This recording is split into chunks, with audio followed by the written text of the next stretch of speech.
What's up, you guys? How you doing? Uh, I've come across I've come across something new. Uh, you remember one of my previous videos, one of my recent videos, where I'm talking about how the atom was discovered? How did they discover the atom? That it exists? How did they discover that the atom exists?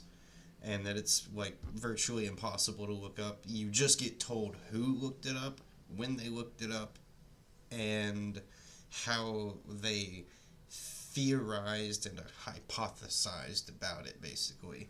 And then that's how it all started, and it evolved from there, basically. But you can't look up the moment when you can't look up the process they went through to that led to the discovery of it. You know what I mean? Like it's a they theorized about it, and then they experimented, and then later we're like, yep, it exists. You know what I mean? It was never a they were just like, yep, it exists. This is how it works. Found it. I've been trying to do the same thing. I had a question. I had a question come up in my head. How is it possible for a solid piece of matter to hold information? How is that possible? Like, like a computer, right? Like, because that's what a hard drive on a computer does, right? I mean, they're called solid state drives. That means that there's solid chunks of matter in there, metal, whatever they are, that are holding and storing information somehow. So I went digging. I went reading to learn more about how a computer works, because I want to know how it's possible for uh, just a solid piece of matter to hold information. How is that freaking possible? Because that's mind blowing. That's absolutely mind blowing if you really think about how is it possible for, because yeah, I mean, we have machines and stuff, you can manipulate matter in it, but like having a solid chunk of matter that is not manipulated but it is like on the inside of on the inside of it it's stored information that can be retrieved. Think about that. That can be retrieved. It is held there. It does not need the electrical charge at all times. That's why you can turn your computer off and the information is still there. Think about how insane that is. Think about how just it sounds impossible. It sounds impossible is the thing that I'm getting at, because it sounds impossible, and I'm wondering how it's possible, because you can't. I was when you read about how the computer works, it's based on magnetism, like varying like voltages and like charges and strength of magnetism or something like that. Uh, I'll read. I've still got it pulled up here somewhere. There's two things I read here. Two like little paragraphs, two little sections here on this page. I'll read the one and then the other. We assign meaning to a specific state of matter. This can be a position or an electric charge, or some other property that we can manipulate and measure without damaging it. A computer hard drive uses a powerful magnet to write your ones and zeros to the disk by changing the magnetic direction of each designated space. A CD uses ridges burned into it by a laser. Really? Ridges? For some reason that feels wrong. I don't know about you guys. I don't find ridges in my CDs, when you clean them. Imagine you had a pile of rock. I mean, maybe they're microscope, whatever. Imagine you had a pile of rocks and needed to make it remember 101101000. I wonder if that's the Futurama thing. I wonder if that's the binary from Futurama. You can do this a number of ways. Okay, next one. On a hard drive, information is stored using magnetization. The disk is magnetized in a certain area, and how magnetized it is corresponds to a 0 or a 1.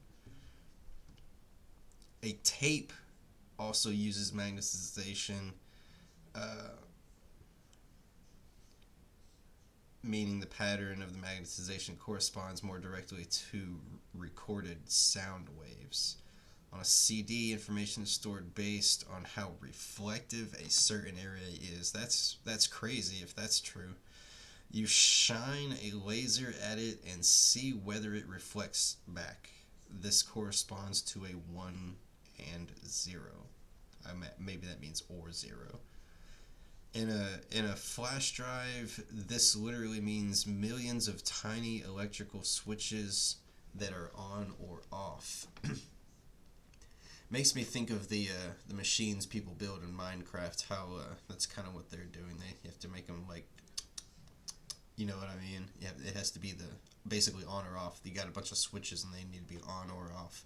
Thing is, I mean that's a whole other question. Is how I know there's a binary language, but like that's crazy. But we want to know. This still didn't quite answer the question. It just kind of said that the thing is magnetized, and then that corresponds to a 0 or 1. But the thing is how is the physical piece of matter, how is the disk holding magnetization? Like how does a physical piece of matter hold magnetization? How do you like? Because like, I mean, it's supposed to be a solid piece of matter, right? Solid. I mean, you know what the definition of solid is. So like, you know, it's explaining,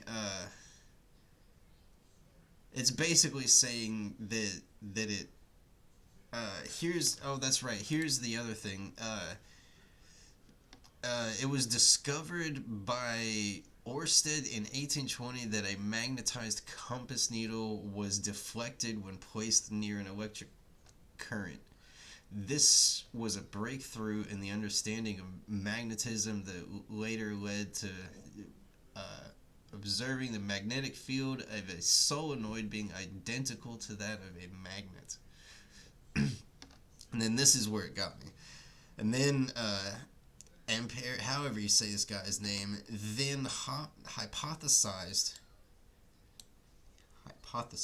So put this in order. He noticed the deflection of a compass needle near an electrical current, right? And all it said was it led to a breakthrough. That it's similar to a solenoid. And then scroll down, it's got a diagram, and then the next paragraph it just says, then hypothesized.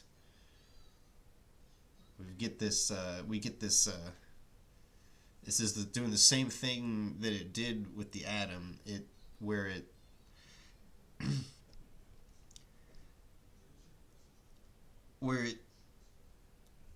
Do you say where it skips over the proof? Is that how you say it? Where it skips over the moment of confirmation?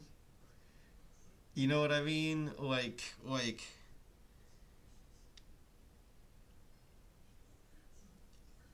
you don't go up to a pool of weird looking liquid and go, man, that looks safe, and jump into it. No, you go and you test that liquid. You know, you take samples and stuff. You do testing and you figure out pH balances and stuff. You know, you figure out what's safe. You know what I mean? You figure out what's going on in that pool of liquid before you jump in there. So like, You don't go, man, the compass is moving. Okay, we're going to hypothesize about what's going on in here, and then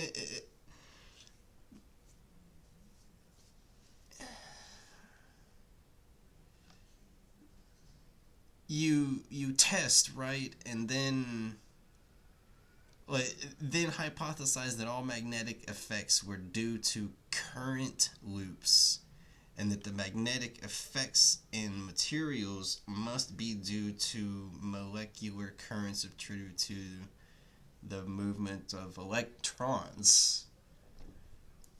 So this is coming back around to the atom, right? This is coming back around to being within the structure of atoms.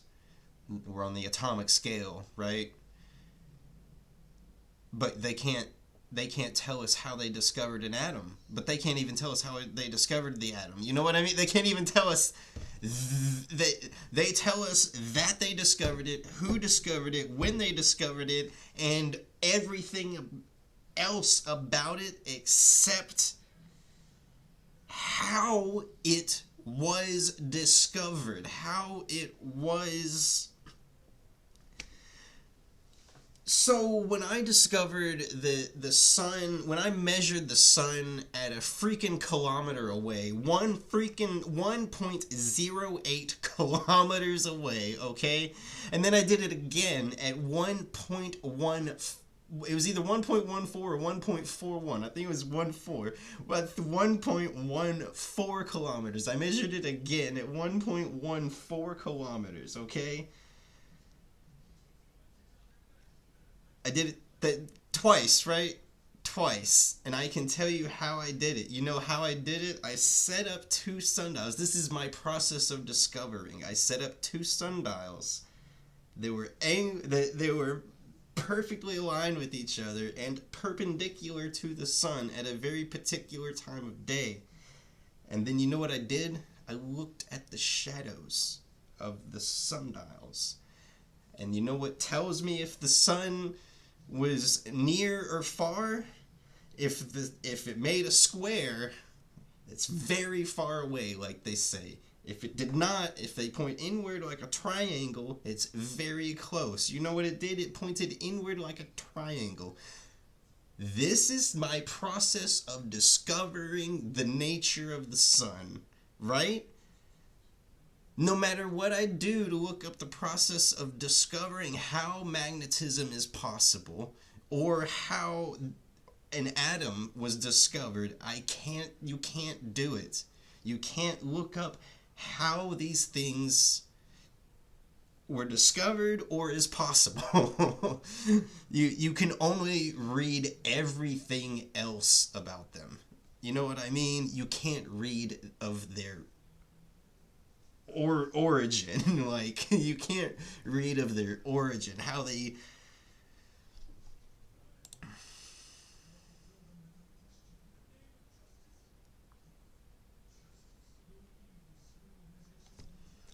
it blows my mind that no one else talks about this, that no one else talks about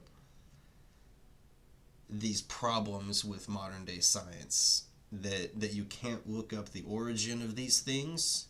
So how can we know that what they're saying is true? How can we, if you can't even tell me how you discovered it? I just told you how I discovered the nature of the sun. You can't tell me how you discovered the atom. You can't tell me how you discovered the entire building blocks of life.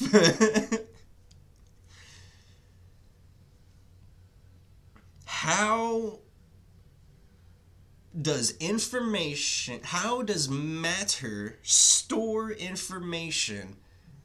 You can tell me that it's about about magnetism within a piece of matter, but you can't tell me how a piece of matter is capable of magnetism. You just tell me that there are things in it moving around.